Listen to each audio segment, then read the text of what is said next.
Salam sejahtera, terima kasih karena bersama dengan saya di Nazilin Unity Channel. Akhirnya hari ini satu lagi kumpulan yang lebih mengetahui tentang undang-undang, yang melaksanakan atau pengamal undang-undang, yaitu peguam. Kali ini satu kumpulan peguam menyelar alasan polis tak siasat Akmal Saleh, Ketua Pemuda UMNO. Kumpulan peguam menyelar pendirian polis yang tidak menyiasat tindakan Ketua Pemuda UMNO Akmal Saleh menghunus pedang samurai atas alasan tiada laporan polis dibuat. Lawyer of Liberty LFL justru menuduh polis terlibat dalam pendakwaan terpilih.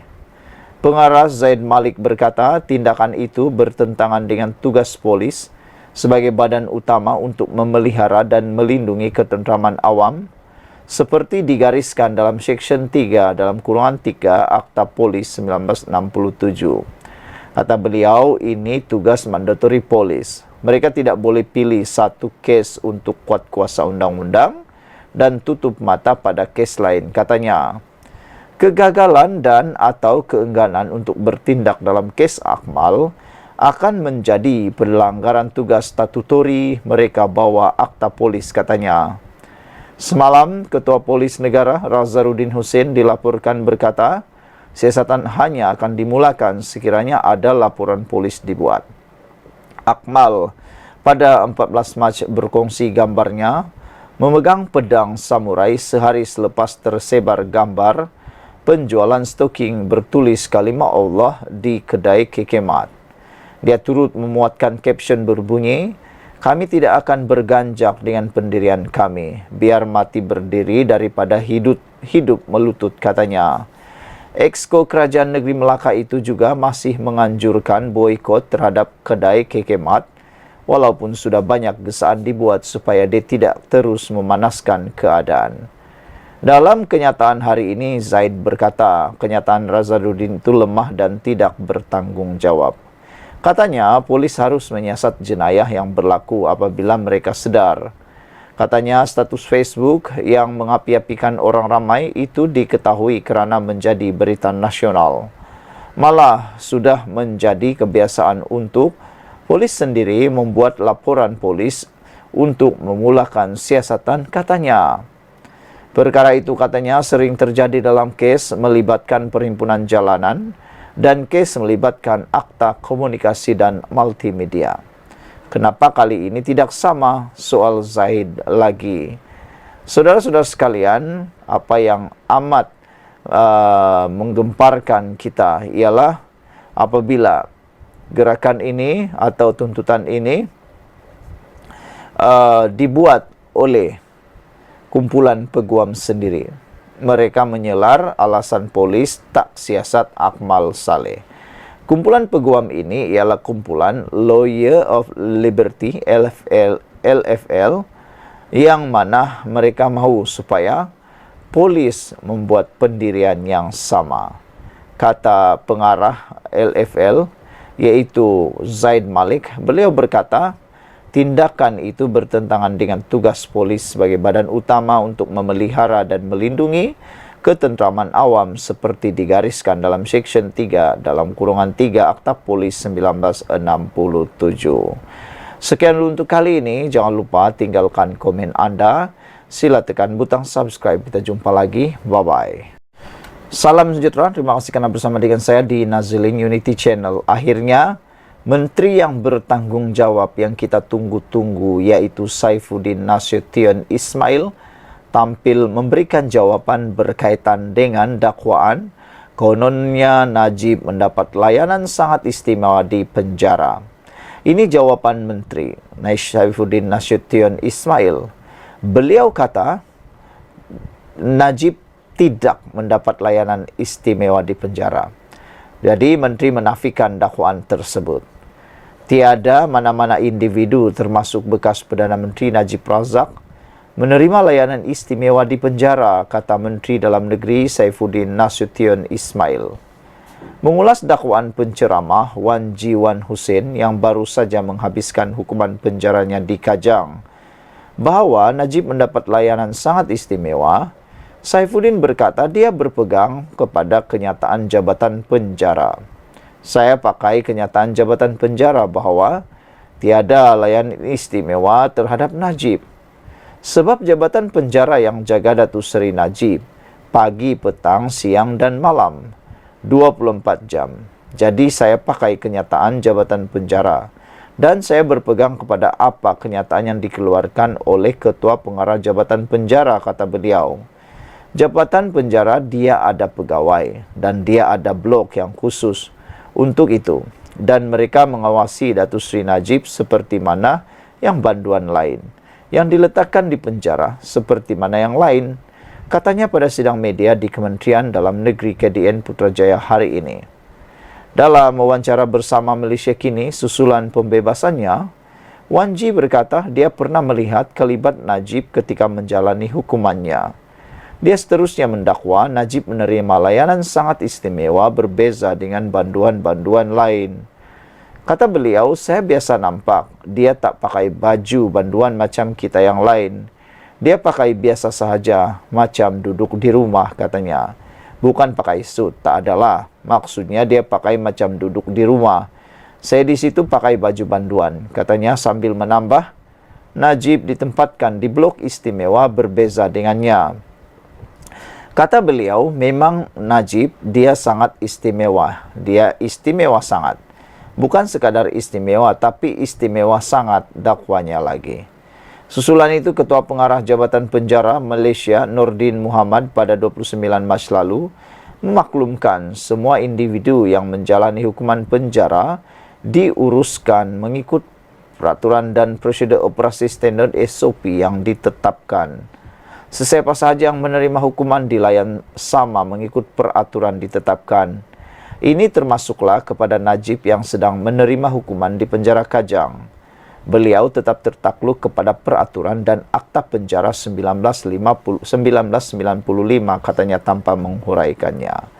Saifuddin ketika diminta mengulas dakwaan bahawa Najib tidak mengenakan pakaian banduan ketika di penjara hari ini, sekadar berkata dia tidak mengetahuinya. Najib, 70 tahun, sedang menjalani hukuman penjara di Kajang selepas gagal dalam usaha terakhirnya pada Mac tahun lalu, menyemak sabitan dan hukuman penjara 12 tahun serta denda 210 juta atas kesalahan menyeleweng dana anak syarikat 1MDB SRC Internasional.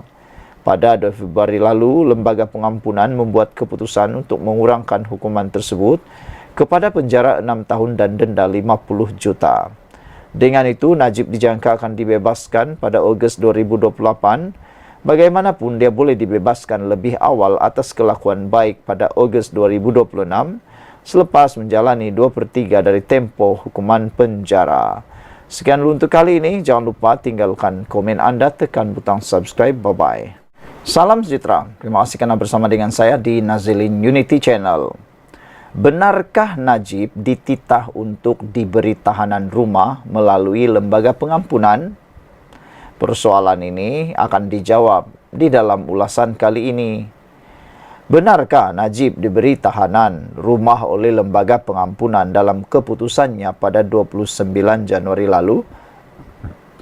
Sejak semalam, ramai yang mempersoalkan.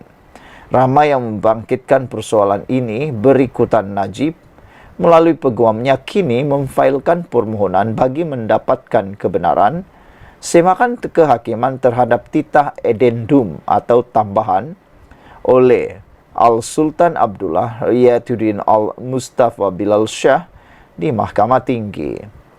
Semakan kehakiman difailkan pada 1 April lalu menerusi firma guaman Tetuan Safi & Co.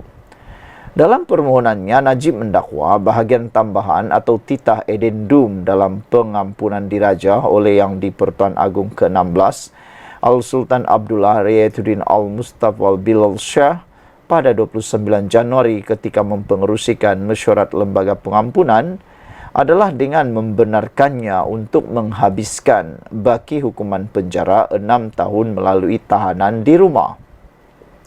Beliau menamakan Menteri Dalam Negeri, Komisioner Jeneral Penjara, Peguam Negara, Lembaga Pengampunan Wilayah Persekutuan Kuala Lumpur, Labuan dan Putrajaya, Menteri di Jabatan Perdana Menteri Undang-Undang Reformasi Institusi, Ketua Pengarah Bahagian Hal Ehwal Undang-Undang di JPM dan Kerajaan Malaysia sebagai responden pertama hingga ketujuh.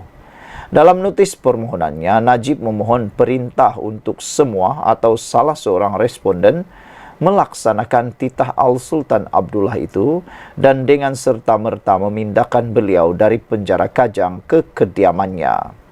Bekas Perdana Menteri itu kemudian akan menjalani baki hukuman penjaranya di bawah tahanan rumah jika titah edendum berkenan wujud. Najib juga memohon satu perintah supaya semua atau seorang responden memberi salinan titah utama dan edendum yang dititahkan Al-Sultan Abdullah pada 29 Januari lalu. Beliau memaklumkan melalui surat bertulis kepada Al-Sultan Abdullah pada 25 Mac lalu mengenai niatnya memfailkan notis permohonan semakan kehakiman terhadap pihak berkuasa yang relevan berkenan titah terbabit.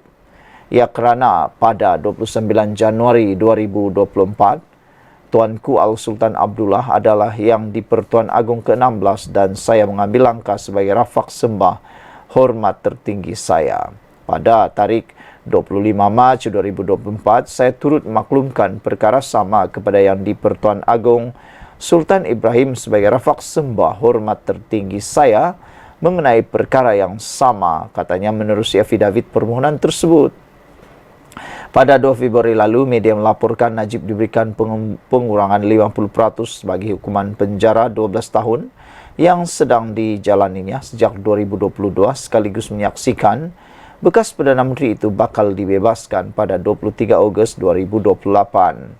Pada 7 Mac baru-baru ini, ketika membahaskan titah yang di-Pertuan Agong di Parlimen, bekas Perdana Menteri Ismail Sabri Yaakob mahu kerajaan memberikan penjelasan berkaitan rayuan Najib untuk menjalani baki hukuman penjara di rumah secara menerusi program pelepasan banduan secara berlesen. Ismail berkata beliau difahamkan rayuan berkenaan sudah dimasukkan dalam rayuan kepada lembaga pengampunan yang bersidang sebelum ini. Saya difahamkan perkara ini ada sebagai lampiran dalam petisyen permohonan rayuan tersebut. Jadi soalan saya, apakah ini benar atau tidak? Kalau ia benar, adakah ia dibincangkan semasa pembentangan rayuan tersebut dan apa keputusannya soal beliau? Persoalan utama di sini, jika benar Najib diberi hukuman tahanan rumah melalui titah agung ke-16 selaku pengerusi lembaga pengampunan, mengapa ia tidak diumum dan dilaksanakan? Soal kita setuju atau tidak Najib diberi tahanan rumah, itu atau ia adalah soal lain. Tetapi yang penting adalah titah edendum oleh seorang yang di-Pertuan Agong. Siapakah yang begitu berani menyembunyi dan tidak melaksanakan titah agung itu? Ditulis oleh Sahabuddin Hussein 4 hari bulan 4 2024. Sekian dulu untuk kali ini. Jangan lupa tinggalkan komen anda, tekan butang subscribe. Kita jumpa lagi. Bye-bye. Salam sejahtera. Terima kasih kerana bersama dengan saya di Nazilin Unity Channel. Beberapa hari kebelakangan ini kita digemparkan dengan dakwaan daripada Kem Najib mengatakan bahawa Najib dalam pemberian pengampunan diraja telah pun mendapat kebenaran untuk tahanan rumah. Ini menggemparkan dan mengejutkan seluruh rakyat Malaysia. Namun akhirnya menteri yang berkaitan iaitu Saifuddin Nasution Ismail tampil memberikan jawapan yang kita tunggu-tunggu. Persoalan selepas jawapan ini makin bertambah. Bukan mendapat jawapan, tapi lebih bertambah persoalannya. Ini apabila Saifuddin kata, dia tiada maklumat kononnya wujud titah Najib jalani penjara di rumah. Jadi dengan kata lain, Saifuddin tidak tahu menahu tentang dakwaan daripada Najib itu. Adakah Najib hanya mencipta, reka cipta, cerita-cerita seperti itu?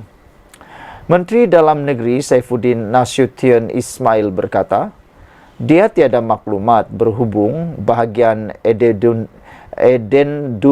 iaitu tambahan dalam pengampunan diraja, yang membenarkan Najib Razak menghabiskan baki hukuman penjara di rumah. Katanya dia hanya menerima surat permohonan Najib untuk menghabiskan baki hukuman penjara di rumah. Dan saya tiada maklumat berkaitan dokumen tambahan, katanya dalam sidang media di Kementerian Dalam Negeri KDN Putrajaya hari ini.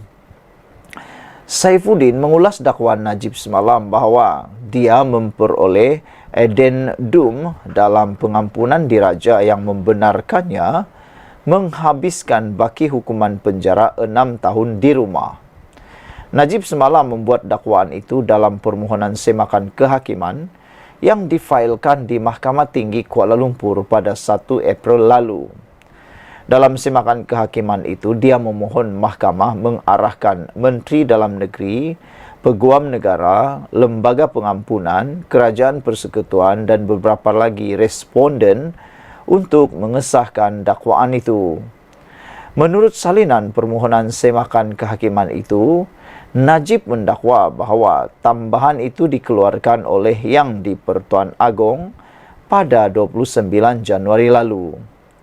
Mengulas lanjut, Saifuddin juga berkata dia tidak pernah melihat addendum terbabit. Kata Saifuddin, tiada saya nampak addendum terhadap Najib. Saya bukan anggota lembaga pengampunan, saya pun tidak tahu, kata beliau. Sebab itu saya kata, saya akan teliti setakat mana yang ada pengetahuan kita. Satu komen daripada netizen berkaitan dengan isu ini, Tok Mudim tanya, ya ke addendum entah-entah hanya hearsay semata-mata. Adakah mungkin, kata Tok Mudim, adakah itu adalah maklumat tambahan ataupun Najib hanya dengar-dengar kata daripada orang? Itu yang dikatakan hearsay. Adakah hanya didengar daripada kata-kata orang? Kerana kalau benar itu berlaku, pastilah sudah ada yang tampil atau ada dokumentasi. Kalau cakap-cakap saja memang sukar untuk dipercayai. Yang paling kita tunggu sekalian ialah dokumen bertulis daripada pasukan Kem Najib. Kalau hanya hearsay, dengar-dengar saja, mungkin itu hanya rekaan semata-mata. Sekian untuk kali ini, ikuti terus ulasan selepas ini. Salam sejahtera, terima kasih kerana bersama dengan saya di Nazilin Unity Channel. Anda pasti terkejut dengan tajuk kali ini, dipetik dari Cosmo, yaitu wang 19 juta tidak sampai pada Najib.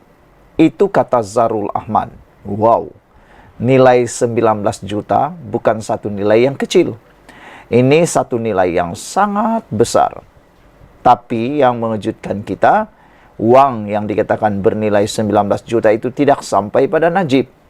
Kemana uang itu, dari mana uang itu, dan untuk apa uang itu? Seorang pengarah syarikat memberitahu mahkamah di seksyen di sini hari ini bahawa beliau menyedari ditipu oleh seorang ahli perniagaan selepas uang rasuah RM19 juta yang dijanjikan untuk Datuk Seri Najib Tun Razak tidak sampai kepada bekas Perdana Menteri itu. Datuk Zarul Ahmad Muhammad Zulkifli, 65 tahun, berkata, wang itu diberikan kepada G.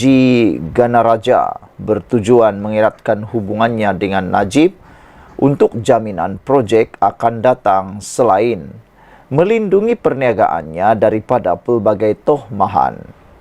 Beliau berkata, ketika itu pengarah konsortium Zenith Construction Berhad, iaitu syarikat yang dilantik melaksanakan projek Terowong Dasar Laut Pulau Pinang.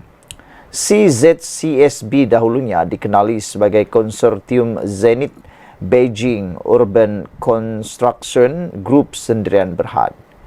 Menurut saksi pendakwaan ke-23 itu, pada bulan Ogos 2017, Ganaraja menghubunginya beberapa kali dan meminta 2 juta ringgit, meskipun sebelum itu beliau telah menyerahkan 15 juta ringgit kepada syarikat Bumi Muhibah Capital Holding Sendirian Berhad. Saya beranggapan semua wang 19 juta itu telah disalurkan kepada Najib melalui Ganaraja, meskipun hingga kini saya tidak pernah bertemu beliau yang ketika itu Perdana Menteri, kata beliau lagi. Saya menyadari ditipu selepas pihak SPRM menjalankan siasatan. Saya tahu wang itu tidak sampai kepada Perdana Menteri, ujar beliau ketika merujuk pernyataan yang diberikannya kepada Suruhanjaya Pencegahan Rasuah SPRM. Saksi utama pendakwaan itu memberi keterangan pada prosiding mencabar kredibiliti beliau pada perbicaraan kes rasuah Lim Guan Eng berkaitan projek terowong dasar laut Pulau Pinang, dipetik daripada Cosmo Online. Sekian dulu untuk kali ini, jangan lupa ikuti terus ulasan selepas ini. Selamat petang, salam sejahtera, terima kasih karena bersama dengan saya di Nazilin Unity Channel. Isu yang paling hangat di media sosial hari ini daripada Malaysia kini adalah tentang tuntutan aktivis supaya Akmal Saleh, Ketua Pemuda UMNO, dan 4 orang yang lain diharamkan ke Sarawak dan Sabah. Isu ini masih berpanjangan. Sudah dinasihati oleh Ketua Duli Yang Maha Mulia di Pertuan Agong Titah Baginda supaya isu stokin dengan kalimah Allah dan juga kekemat supaya dihentikan, tetapi masih lagi tidak berhenti, sehingga ianya kini menular pula kepada aktivis yang ada di Sarawak dan Sabah. Mereka menuntut supaya Akmal dan 4 orang yang lain diharamkan terus ke Sarawak dan Sabah. Apa cerita sehingga Akmal kini mahu diharamkan di Sarawak dan di Sabah? Itulah, kemarin Agung dah kata berhenti untuk bercakap lagi tentang isu hangat ini. Tetapi Akmal pula bertanya, adakah Agung melarang untuk memboikot, kata Akmal. Saudara-saudara sekalian, aktivis politik dari Sarawak dan Sabah mahu Ketua Pemuda UMNO Dr. Muhammad Akmal Saleh dan 4 yang lain yang didakwa mereka sebagai dalang peningkatan ketegangan kaum dan agama serta perselisihan sosial di negara ini, supaya dilarang daripada memasuki kedua-dua negeri di Borneo itu. Dalam satu kenyataan bersama, Persatuan Aspirasi Rakyat Sarawak (SAPA) dan Sabah Defender of Ancestral Lands (MOPOT) menggesa Sarawak melarang beberapa individu daripada wilayah tersebut. Mereka termasuk penceramah dan pendakwa bebas Muhammad Ridwan T. Abdullah, Firdaus Wong, Muhammad Zamri Vinod Kalimutu, Syakir Nasuha, dan juga Ketua Pemuda UMNO Dr. Muhammad Akmal Saleh. Senarai hitam immigration yang dicadangkan mesti termasuk individu yang mencetuskan protes dan boikot yang didorong oleh sikap tidak bertolak ansur antara kaum dan agama, sehingga menimbulkan ketakutan dan rasa tidak selamat serta menggalakkan sikap berpecah belah.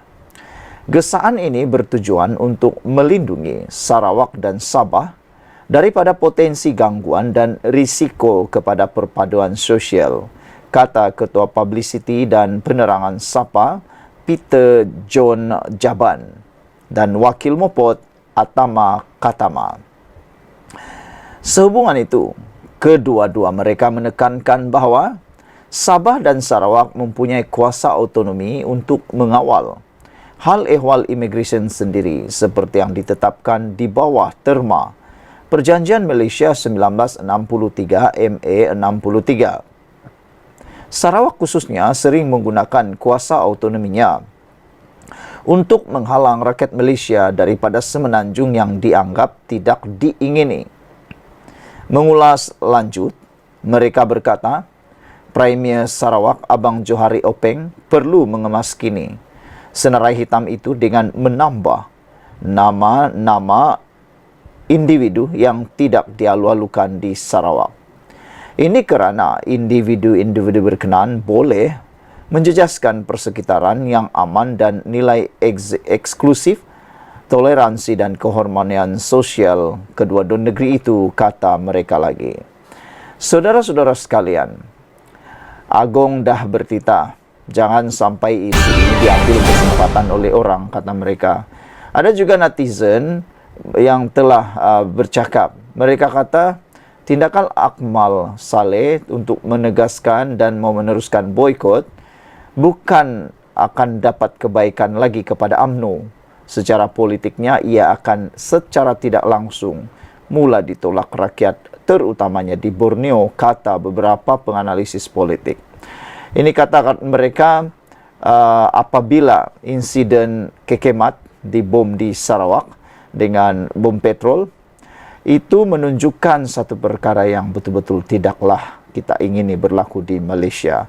Beberapa komen daripada netizen, Black Hawk kata,